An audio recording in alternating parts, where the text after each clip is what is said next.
Maintenant, je peux vous laisser méditer sur 2 suggestions finales qui compléteront votre transition vers l'entrepreneuriat. Numéro 1, faites-le maintenant. Un voyage de 1000 km commence par un seul pas. La peur empêche les gens d'agir et d'aller de l'avant.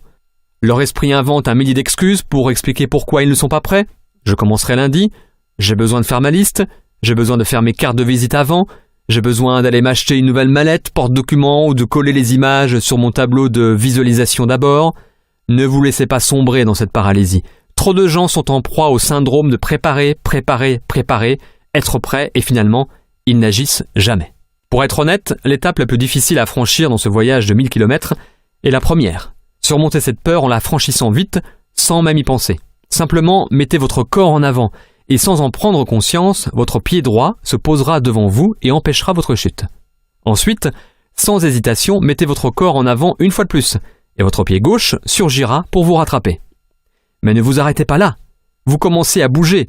Mettez votre corps en avant une fois encore et waouh, votre pied droit est encore là. C'est un miracle. Même si vous trébuchez et tombez, au moins, vous avez avancé. Vous avez accompli le plus dur dans ce voyage de 1000 km. Vous avez commencé. Vous souvenez-vous de vos cours de physique? La loi sur l'inertie de Newton, oui? Un corps au repos tend à rester au repos à moins qu'il ne soit sollicité par une force externe et déséquilibrée? Eh bien, faites en sorte que cette force externe soit votre propre force mentale qui oblige votre corps à avancer. Je vous promets que vos pieds vous empêcheront de chuter. Maintenant, la seconde loi de Newton entre en jeu. Un corps en mouvement tend à rester en mouvement. Et oui, vous avez réussi où 90% des gens échouent. Commencez.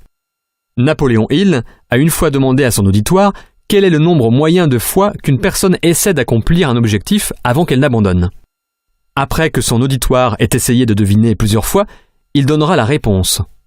Moins d'une fois. La plupart des gens abandonnent avant même d'avoir essayé. Même s'ils veulent améliorer leur vie, augmenter leur salaire, accomplir plus, la plupart des gens répondent avec « je ne peux pas » dans leur tête et abandonnent avant même d'avoir essayé. Donc, avant que votre bonne volonté ne disparaisse, agissez immédiatement. Il faut commencer quand les émotions sont élevées et les intentions fortes. Maintenant est le moment. Jim Rohn a écrit « Sans un sentiment d'urgence, le désir perd de sa valeur. Il est maintenant temps d'agir. » Non, je suis sérieux. Maintenant. Pas la semaine prochaine, demain ou même un peu plus tard aujourd'hui. Quand vous aurez fini d'écouter cet enregistrement, je veux que vous agissiez. Prenez le produit et partagez-le avec 3 personnes maintenant. Utilisez n'importe quel support. Un enregistrement, un DVD, un magazine, une conférence téléphonique, une conversation enregistrée en ligne, un site internet, peu importe, et montrez-le à 3 personnes aujourd'hui. Je vous entends déjà dire « mais je ne suis pas prêt, je ne sais pas encore ce que je veux faire ». C'est super, en fait, bien souvent, c'est le meilleur moment pour sauter en plein dans l'action. Pourquoi ? Parce que vous pouvez dire honnêtement et ouvertement « un de mes amis m'a montré ce produit, je l'ai essayé et je l'ai trouvé incroyable. Vous devriez l'essayer ». Et ils demanderont « eh bien, qu'est-ce qu'il y a dedans et comment ça marche ?» Vous pouvez dire « je ne sais pas vraiment en fait, tout ce que je sais c'est que ça a marché pour moi, essayez-le par vous-même ». Ou vous pouvez dire « un de mes amis est très enthousiaste à propos de cette nouvelle idée d'affaires. Je pense que je vais essayer aussi ». Je ne peux pas vraiment expliquer ce que c'est, mais c'est sur cet enregistrement audio, ce DVD, ce site internet, ou dans ce magazine, peu importe. À l'heure actuelle, l'ignorance est réellement un avantage. Utilisez-la pendant que vous pouvez. J'aime le principe qui enseigne que les chaînes lourdes de l'inquiétude sont toujours forgées dans le temps libre. Agissez-vous pour que vous puissiez voir le succès vite. Alors permettez-moi de vous donner une méthode contre-intuitive qui permet d'accéder au succès rapidement. Échouez beaucoup et vite. Monsieur Watson, l'ancien président d'IBM, a dit « la clé de la réussite réside dans l'échec massif ». Si vous voulez plus de succès, doublez votre taux d'échec. C'est l'une des premières philosophies du succès que l'on m'a enseignée. Grâce à elle, j'ai gagné des millions au cours des années et maintenant, je vous l'enseigne. Définissez votre objectif non pas par le nombre de personnes que vous persuaderez d'acheter votre produit ou de rejoindre votre affaire. Faites de votre objectif le nombre de personnes qui vont vous dire non. Faites du non votre objectif. Pourquoi ? Eh bien, Monsieur Watson vient de vous le dire. C'est la clé du succès. Donc en faisant du non votre objectif, non seulement vous approuverez le fait que les personnes vous disent non, quand ils le font, mais au contraire, vous êtes heureux qu'ils le fassent. Vous n'êtes pas triste. Vous avez franchi un pas de plus vers l'accomplissement de votre objectif.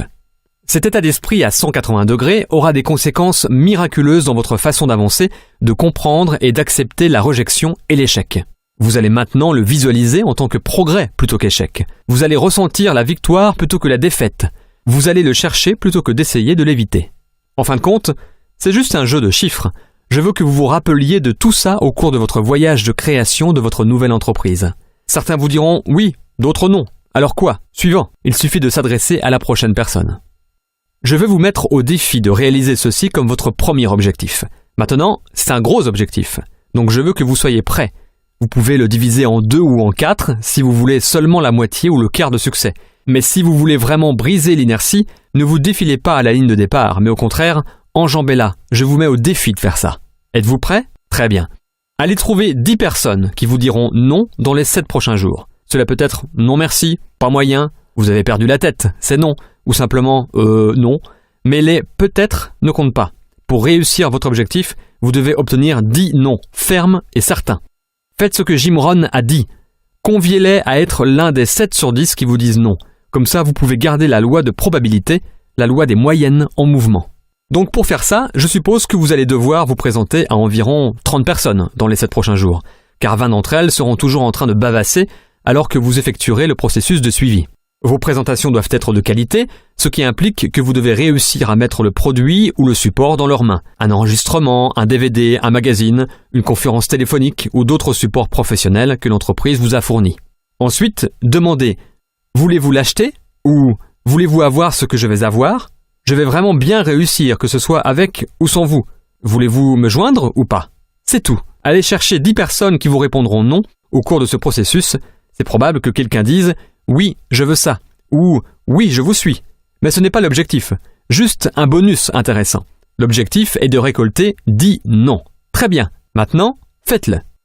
Cela pourrait être le défi le plus important que vous ayez jamais relevé. Non pas qu'il soit très gros ou même difficile, mais il y a une part de magie incroyable dans le fait d'agir pour soi-même, dans le fait d'avancer et de surmonter assez d'échecs pour remporter assez de victoires et avoir la chance de continuer ainsi chaque jour. Ce processus de commencement pourrait faire la différence dans votre transition vers l'entrepreneuriat, qui dans 1, 2 ou 5 ans pourrait être la raison du pourquoi vous avez un style de vie si abondant, avec une autonomie financière et une liberté de temps, le plaisir de voyager autour du monde et d'apporter une contribution significative à d'autres personnes et organisations dont vous vous souciez. La manière dont cette aventure se terminera pour vous dépend beaucoup de comment elle a commencé. Commencez maintenant.